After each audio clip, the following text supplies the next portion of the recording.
Hey everybody, it's Miss Betty on Fawn Ridge, and today I promised you that I would show you how I cook fresh corn on the cob. Well, you first want to start by shucking your corn, taking off all the silking, and wash your corn and make sure that it is perfectly clean.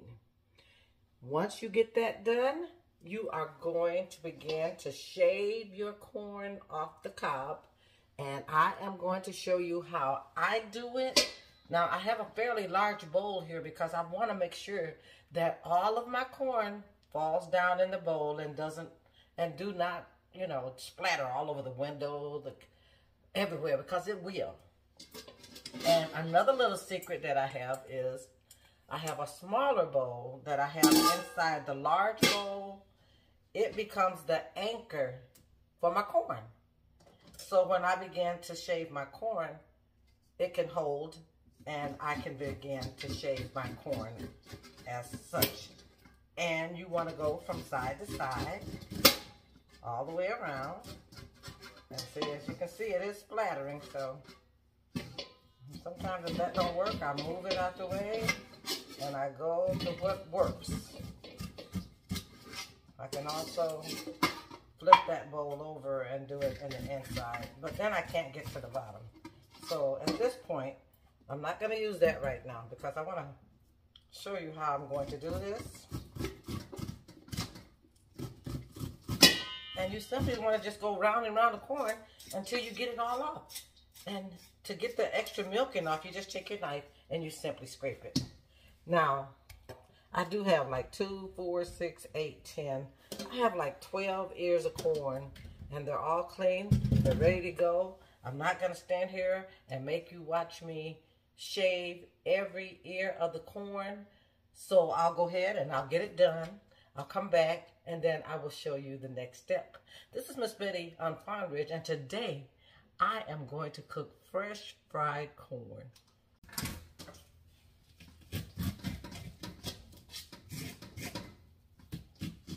I did pop back on so you could watch me do a couple more ears of corn.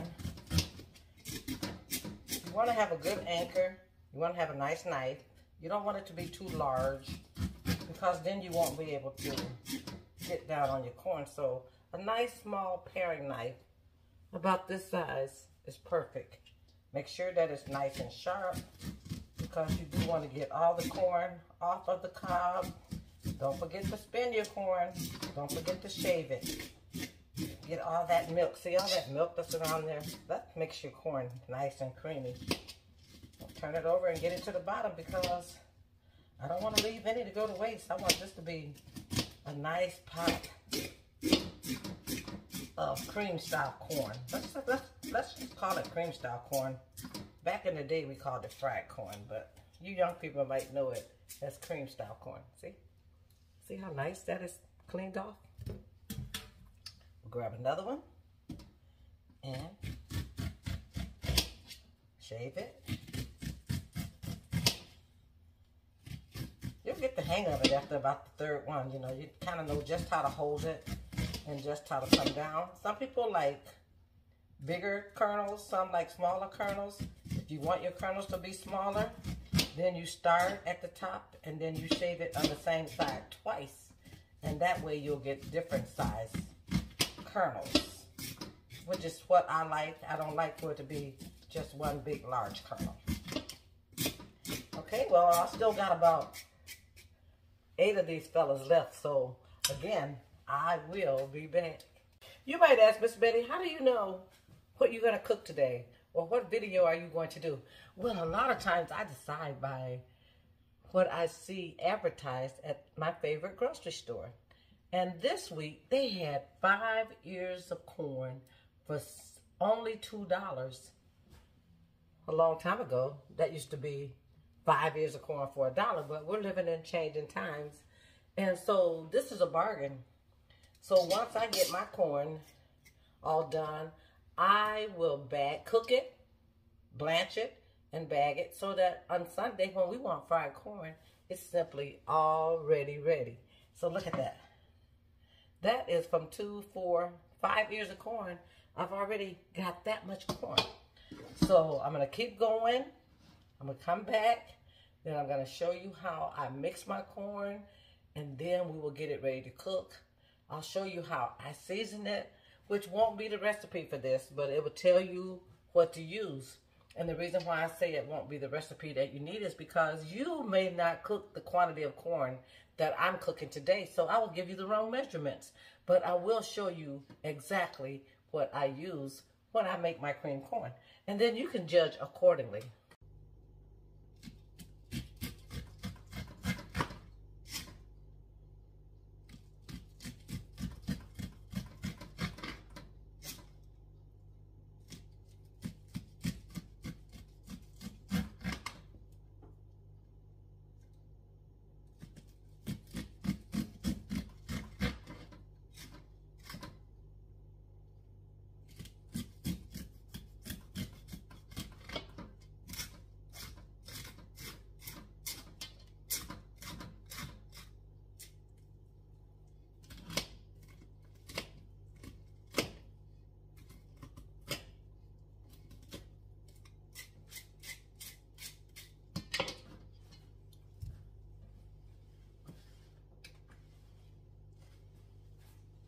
The biggest part of doing a job like this is that it is a task, and most people dread a task that is time consuming. But if you want something like this and you enjoy it, you will take the time for, that it takes to do it. So this is my last ear out of 15 ears. And I'm going to show you once again how I do it. Look how much corn I already have. And this is going to be so rewarding. So once again, you want to take your corn, you want to hold it down, put the pointed end down, keep the big end at the top. And then start shaving your corn from the top to the bottom. I usually go around my corn twice because the first time I'm taking off the first layer of the kernel. Then I go back around again and I take off the next layer. And at the very end, I take my corn and I simply just milk all the juice out of the corn. Get down in there and get all that corn off because you paid a lot of money for this and you don't want to waste anything. So let's just get it all off. All right, so this is done. 15 ears of corn. You want to shave it off, off your cob. You want to make sure that you have a really nice knife that's nice and sharp. Preferably a paring knife because it's nice and small and it will enable you to get close to your corn. I could use a bigger knife, but it would be harder for me to handle. So this is done. This is the end of my 15 ears of corn. Oh my God. And it's going to be so nice. Now, I'll go to the next step. As soon as I tidy up a little bit, wash my hands, and take out my ingredients, and then I'll show you exactly how Miss Betty will season her corn. Again, it won't be the recipe to the corn. It will only show you what I use to season my corn, because depending on how much corn you are going to make will determine how you are going to season your corn. I am a large order cook, so I tend to do things bigger. But at any time that you would need for me to break something down for you, I would be more than happy. So what I'm going to do is I'm going to grab my flour, my salt, my pepper, and my other little secret ingredients that will no longer be a secret after today. And I am going to show you how to make cream-style fried fresh corn off the cob. Now, you jump in your car and you run down to the grocery store because today at our local Meijer's, they have 5 ears for $2. In your town, some of your stores are similar to ours and they run the same sale. So you should be able to find it. So if you like fried corn and you want to cut it off the cob, look at that. That is so wonderful. And it is going to be so good. I'll be back. All right, I'm ready to start my procedure. I have my corn and it's all ready to go. But you want to first add water. So For this amount of corn, I'm probably going to need about 4 cups of water. And I do use the cold water. 1, 2, 3,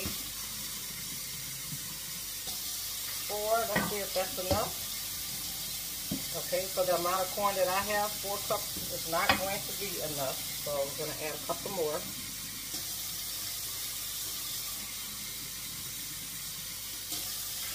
There we go.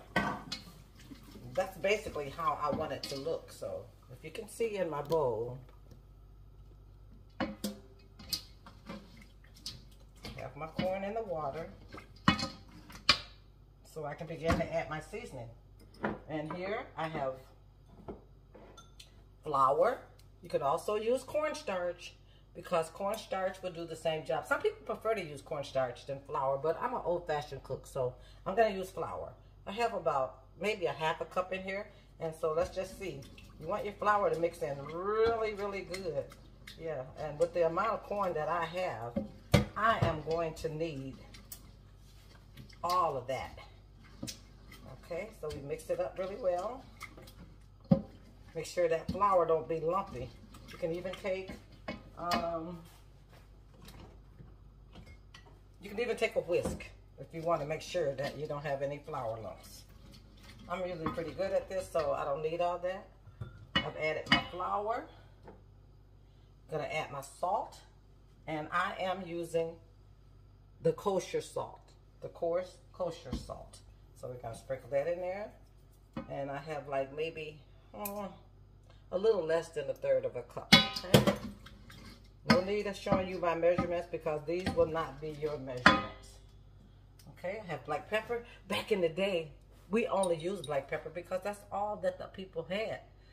A lot of people today say, use the white pepper because we don't want to see the pepper in our food. Well, we used black pepper back in the day because we could not afford white pepper, even if we could find it. So I'm using black pepper because that is what I was trained to do. Okay? Once again, we're mixing it all up. Now, I like my corn to have a little kick to it, so I'm going to use some Slap Your Mama. I didn't measure it. I'm just going to sprinkle a little bit in there because I want my corn to be a little bit spicy. In order to make it even more of a kick, let's add some red pepper flakes. Okay. Don't want to get this too spicy because, you know, you're getting older now. You can't have all that spice. All right. It's ready to go. And because it's called sweet corn, I'm going to add some sugar. So I have maybe like 1/4 of a cup of sugar. I don't know if I need that much. I can always taste it later. And this is how you want your corn to look before you get ready to put it in either your skillet or your cast iron pot. Today I choose to use my cast iron pot. I've already added the oil. And I want it to be hot, so when I pour my corn in, it's going to have this little sizzle, okay? I'm also going to add a stick of butter. And that, my friend, is how you are going to make your corn. You want to be really careful that when you start cooking your corn, that you stir it quite frequently because corn will stick in the beginning. So I'm going to move my camera and we're going to come over to the stove and we're going to pour this corn in the pot and we'll show you what it do. All this time I thought my camera was on, but I have my corn in my pot and you must stir it frequently when you first put it in. I did put it in a hot pot with some, about 1/4 of a cup of oil. So I'm using my kosher salt. I'm using the coarse black pepper. I did add a little Slap Your Mama because I want my corn to have a kick to it. You can also add some crushed red peppers. And then I'm going to add a stick of butter. Then let this come to a cook. Let it, come to a simmer. Go ahead, I can add my butter now. It doesn't matter because it's all going to cook together. Once it gets all done, then I just may crumble some bacon up on top, just for appearance sake.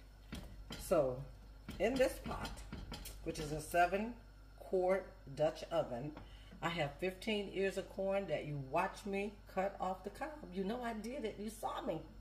You saw me do it. And then I seasoned it. I added water. I wanted to bring the water up over my corn so that I have enough room to mix. I added flour, sugar, and salt. So now, look at that. When this is all done, I am going to bag it. And on Fawn Ridge, we will have corn that we can eat at a later date because we can't eat 15 ears today. But we did cheat yesterday, and I made the same corn on the cob, and it was so good, and it was so sweet. This is Miss Betty, and I am cooking on Fawn Ridge. I am doing what I like to do. I like to cook. So sometimes I just wake up and I start doing things. Okay, so I do have my corn on a low heat. Remember, I said you must continue to stir it until it starts to cook. This amount of corn that I have is probably going to take, probably about an hour or maybe a little bit more than an hour, is because, as you can see, it's still liquefied. But when I get done, it's going to be a little thicker and it's going to be real creamy. It's going to be so nice. I'll sprinkle some bacon on top. I'll come back and I'll show you the complete product or project. And you too can make fried corn. It's so easy. The old people taught us a lot of things and I still remember. So I'm hoping that I can leave a legacy behind for those that are following behind me. If you got any questions, call me or text me or message me and say, Miss Betty, I need to know, what did you do? What was that you put in that corn? How much should I use? Because I have 12 ears in this corn. 15, maybe 12, 15, I can't remember. But you might only want to do 4 ears. You might only want to do 2 ears. If you call me, I can tell you exactly how much ingredients that you should use to make your corn. So, this is Miss Betty. I'm signing off. And I have been cooking on Fawn Ridge. You make it a great day. And don't you dare go ruining anybody else's day.